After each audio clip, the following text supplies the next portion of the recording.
comecei a chorar porque eu sabia que era indicativo de câncer, eu sabia o que eu não sou médica, né? Mas eu conheço da área. E ali eu fiquei desesperada, eu fui para casa chorando. Não é aceitando o diagnóstico, mas eu olhando para aquilo, eu entendi. Eu sabia o que estava acontecendo comigo, eu sabia o que estava acontecendo com o meu corpo. E fui no médico, fiz biópsia e fiquei sem paz no meu coração. Fiquei com angústia. A todo tempo eu estava chorando, a todo tempo eu estava triste. Uma angústia grande no meu coração. E eu estava ali na varanda, meu marido estava falando comigo e eu estava longe. Não sei nem o que ele estava dizendo para mim. Eu estava longe quando a pastora Raimunda, a nossa tia, mandou uma mensagem. Eu estava falando com Deus, né? Falando da minha angústia. E ela mandou a mensagem para mim, que foi como um fôlego de vida, me deu uma força, uma coragem, uma garra para lutar inexplicável, que foi Isaías 41, versículo 10 e o versículo 13, que diz assim: não temas, pois eu sou contigo, não te assombres, pois eu sou o teu Deus, eu te fortalecerei e te ajudarei, eu te sustentarei com a destra da minha justiça. E no verso 13 diz: pois eu sou o Senhor, o teu Deus, que te toma pela tua mão direita e te diz: não temas, eu te ajudarei. Aquilo foi uma força, foi um fôlego de vida, como eu disse. E eu cheguei lá no consultório do médico para receber, eu levei o exame da biópsia, e eu entrei na sala dele, e o Espírito Santo falou de novo para mim: não temas, eu sou o teu Deus, não te assombres, eu vou te fortalecer, eu vou te ajudar. E quando o médico falou que era câncer, eu fiquei calma. Eu fiquei tranquila, porque eu sabia que o meu Deus ia me sustentar, que o meu Deus era forte e poderoso para me curar. A minha mãe que precisou ser ajudada, eu pensei que a minha mãe ia desmaiar. Mas eu fiquei calma, eu confiei em Deus naquele momento. Foi, como eu disse, foi uma força, foi um fôlego de vida. E no mês seguinte eu comecei a fazer a quimioterapia com muito medo, porque era a quimioterapia da mais forte. E eu sabia como as pessoas ficam com esse tratamento, eu já vi de perto. E não é fácil não. E eu não senti nada.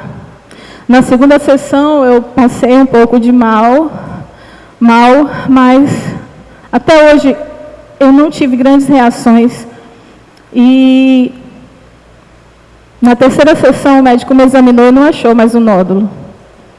Para a honra e glória de Deus. E ontem eu fui no outro médico, fiz ultrassom, e o médico não achou mais nada. E eu dou glória a Deus, porque eu já me sinto curada. Deus já me deu a vitória, já arrancou isso de mim. E eu vou ver minhas filhas crescerem, porque por mais que o diagnóstico foi no início, por mais que o tratamento foi rápido, a gente sabe que é uma doença e a gente não foge do nosso controle. Né? Nós não temos controle. E o nosso Deus é forte e poderoso para curar, para ouvir os seus filhos, para ouvir o clamor da sua igreja. Toda a família ficou unida em oração. Muita gente orando por mim, pela minha família.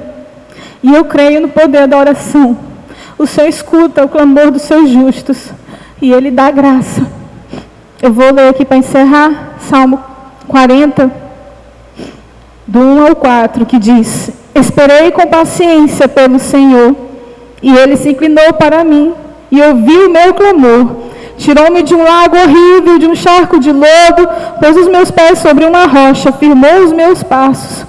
Pôs um novo cântico na minha boca, um hino de louvor ao nosso Deus. Muitos verão e temerão e confiarão no Senhor. Bem-aventurado o homem que põe no Senhor a sua confiança. Até aí. E eu falava para Deus: não retenhas de mim, Senhor, a tua misericórdia. Proteja-me continuamente o teu amor e a tua verdade. O verso 11. Então, irmãos, vamos crer no Senhor. Eu sou um milagre, minha mãe é um milagre, minha mãe já passou por isso e Deus deu vitória para ela. E eu creio que eu já estou curada. Só falta agora 3 sessões de quimioterapia e a cirurgia, e eu estou livre. Eu creio que eu estou livre, que eu já estou curada, que a minha bênção já está na mão, que o Senhor já me escutou. Aleluia! Glória a Deus!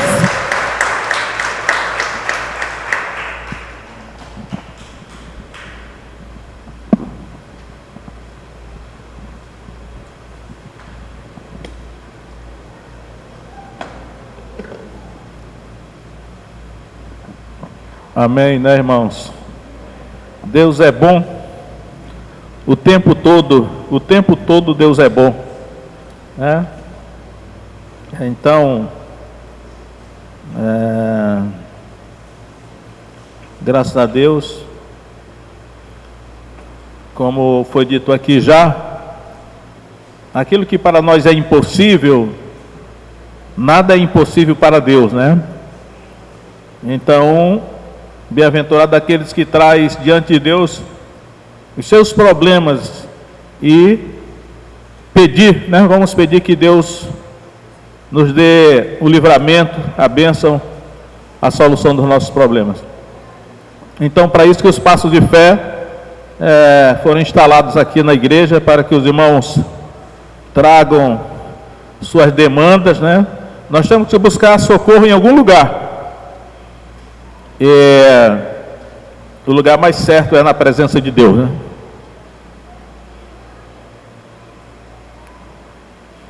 Então hoje eu falei aqui para os meninos que na quarta-feira a mensagem não tem título, que o título é Passos de Fé. Acho que é aquele ventilador ali que ainda está aqui. Mas eu já estou tão acostumado com título que é muito difícil eu não botar título, ainda que a mensagem vai ser curta, né?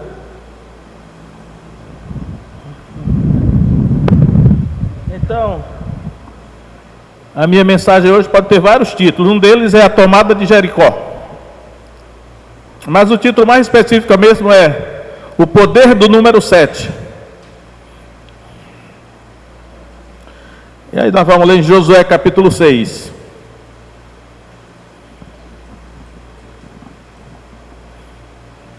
Josué capítulo 6.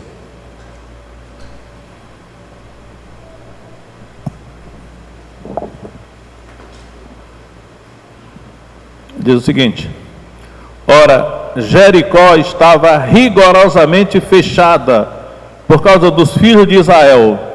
Ninguém saía nem entrava. Então disse o Senhor a Josué: olha, tenho dado na tua mão a Jericó, ao seu rei e aos seus homens valorosos. Vós, pois, todos os homens de guerra, rodeareis a cidade, cercando-a uma vez. Assim fareis por 6 dias. 7 sacerdotes levarão 7 trombetas de chifre de carneiros adiante da arca, e no 7º dia rodeareis a cidade 7 vezes, e os sacerdotes tocarão as buzinas ou as trombetas. E será que, tocando-se prolongadamente a trombeta de carneiro, ouvindo voz do seu sonido, todo o povo gritará com grande brado, o muro da cidade cairá abaixo, e o povo subirá por ele, cada um em frente. Então vou resumir esse capítulo, que é o seguinte: os hebreus, os israelitas, estavam diante da cidade de Jericó.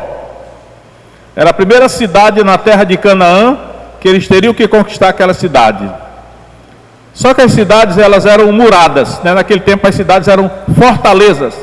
Na Bíblia são chamadas de fortalezas, são cidades muradas. Eu não sei qual era a altura da muralha de Jericó, mas eu lembro que a muralha de Babilônia era 70 metros. Eu estive no sopé da muralha de Jerusalém, da velha Jerusalém, e eu observava assim que era uma muralha bastante alta, eu acredito que tem uns 40 metros, ainda está lá, né? A velha cidade de Jerusalém. Então, a muralha de Jericó, como aquelas cidades antigas eram todas muradas, porque o inimigo, ele viria por terra, não é como hoje. Hoje não adianta murar a cidade, porque o inimigo vem pelo ar, né? Então, naquele tempo, o inimigo ia por terra, então as muralhas eram para proteger a cidade. Então, Israel tinha que conquistar aquela cidade. E para ele conquistar aquela cidade, o impedimento que havia era a muralha de Jericó. E eu quero dizer para você que está aqui hoje, irmãos, que você tem um problema, porque os inimigos de Israel estavam dentro das muralhas, estavam protegidos pelas muralhas. E eles só poderiam ser alcançados e vencidos se a muralha caísse. Esse era o grande objetivo, né?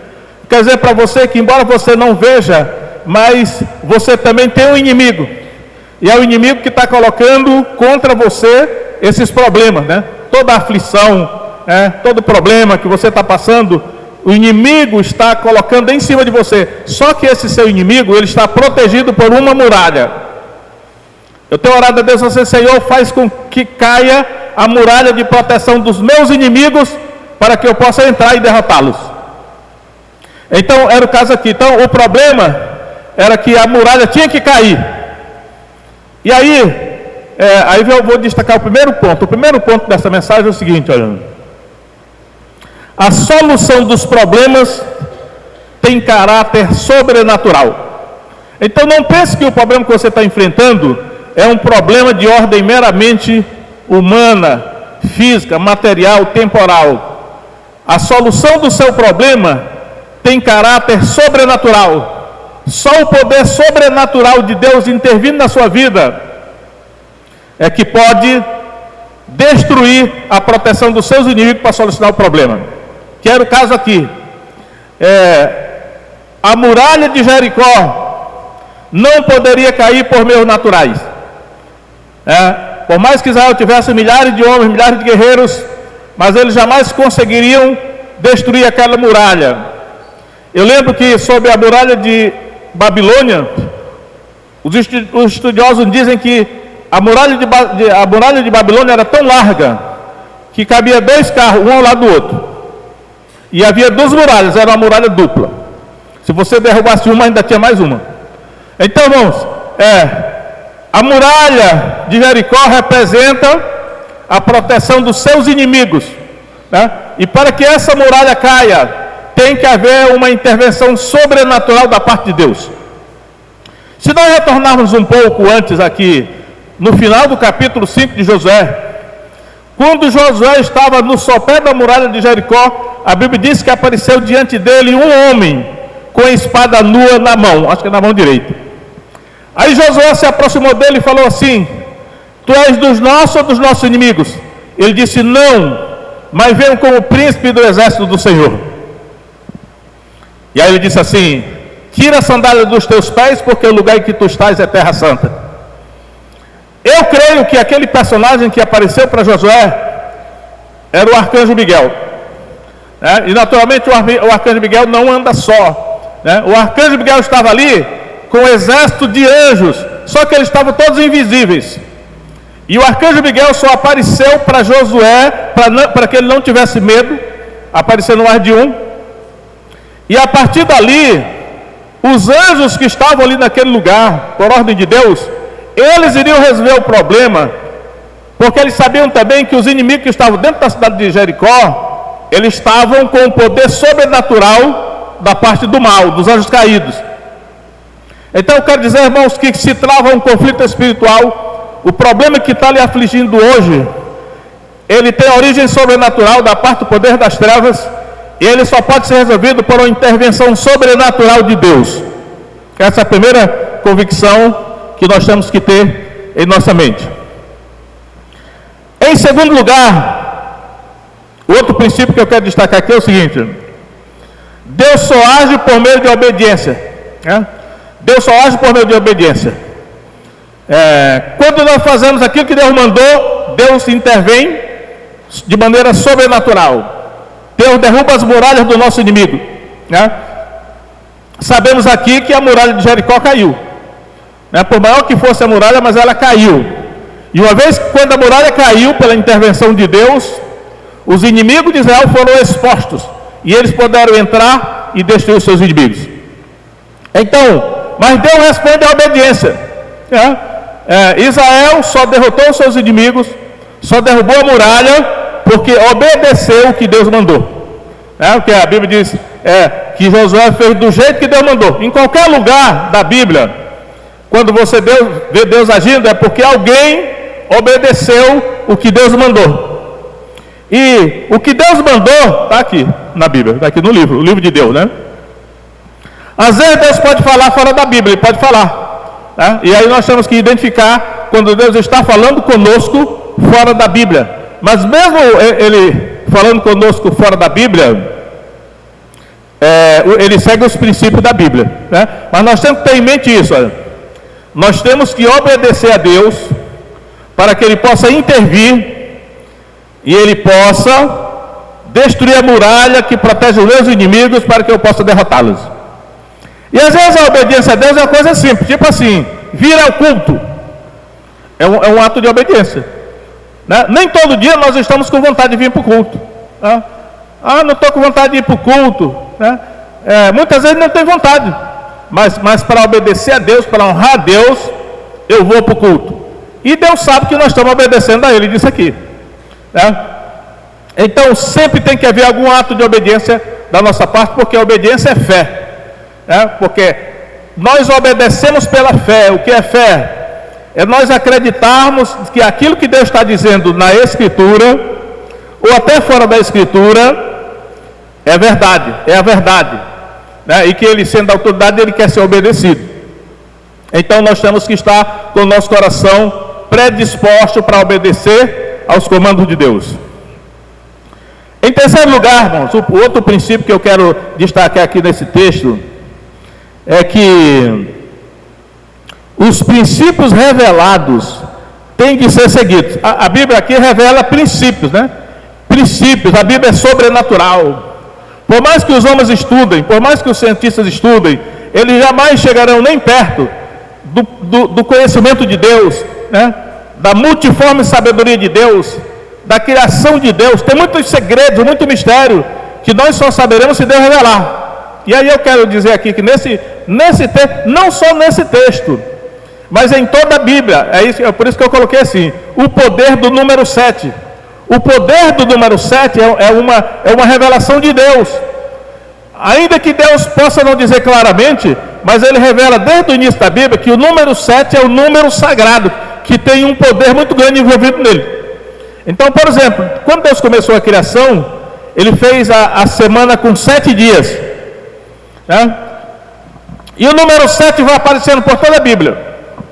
Quando chega em Apocalipse, ele tem lá 7 selos, depois tem 7 trombetas, depois ele tem 7 taças da ira de Deus. E o número 7 aparece por toda a Bíblia. O que é que Deus está revelando? Ele está revelando que existe um segredo, que é um segredo misterioso, nós não sabemos tudo que está envolvido nele, mas que se esse número for seguido, ele pode ter um caráter sobrenatural para a solução dos nossos problemas. O número 7 aparece muitas vezes aqui nesse texto, né? Ele diz aí: 7 sacerdotes levarão 7 trombetas. Aí eles teriam que cada dia eles iriam rodear a fortaleza de Jericó uma vez. Eles iam rodear uma vez. Aí voltavam para o arraial. Anoitecia, dormia. No dia seguinte, eles iam de novo, rodeavam mais uma vez. Eles teriam que fazer isso por 6 dias. Aí quando foi no 7º dia, eles teriam que mais uma vez, a composição era assim: na frente do exército iam os homens armados, atrás dos homens armados iam 7 sacerdotes tocando 7 trombetas, atrás dos sacerdotes tocando 7 trombetas iam a arca da aliança conduzida pelos sacerdotes, eram 4 sacerdotes, e atrás da arca da aliança ia o restante do povo. Então era aquele cortejo enorme. E aí no 7º dia eles teriam que dar 7 voltas em redor da cidade de Jericó, né? A fortaleza de Jericó. E durante todos esses dias que eles estivessem ali fazendo aquilo era um passo de fé, né? Podemos até imaginar assim: quantos passos será que eles deram nessas voltas em redor da fortaleza de Jericó, em redor da muralha de Jericó, foram muitos passos, né? Como eu passei 1 ano no exército e vai não sei quantos anos na PM, fazendo cursos militares, eu fiz muito treinamento na área assim de marcha de guerra, né? Que a gente contava os passos, vai contando, né?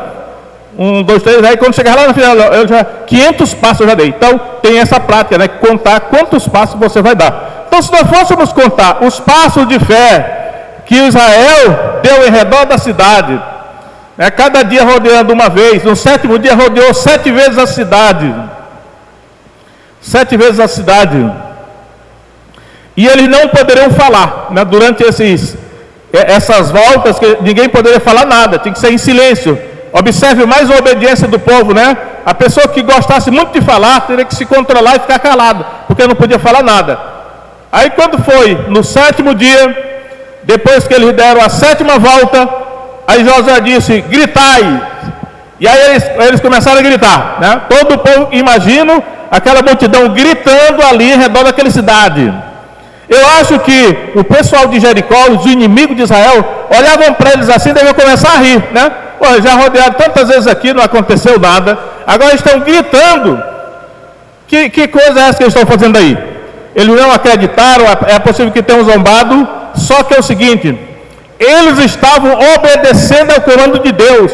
Às vezes Deus nos dá ordem que parece que não tem sentido, parece que não tem lógica, parece loucura. Mas nós não temos que entender tudo que Deus manda. Nós temos apenas que obedecer. E aí, irmão, quando eles começaram a gritar, as muralhas caíram. Imagina isso? Aquelas imensas muralhas da cidade de Jericó caíram. A proteção dos inimigos caíram. E eles subiram por cima da muralha, entraram na cidade e destruíram os seus inimigos. Eu quero declarar que os 7 passos de fé, as 7 quinta-feiras que você vai dar, vai ser um caminho de obediência para que a muralha dos seus inimigos caia. E os seus inimigos vão ficar desprotegidos, porque os inimigos são protegidos pelas muralhas, são muralhas espirituais. Mas nesses 7 passos de fé que você vai dar, as muralhas dos seus inimigos, a proteção vai cair. Eles vão ficar desprotegidos. E você vai entrar lá, e você vai tomar posse, e você vai pegar o despojo, e você vai ter o seu problema solucionado, porque é o próprio Deus, é o poder de Deus, sobrenatural de Deus, no nome de Jesus, que vai solucionar o seu problema. Agora, irmãos, vamos fazer a oração agora, né? Vamos ficar todos em pé. Eu vou pedir que os irmãos que já deram o primeiro passo, começaram semana passada, deram o primeiro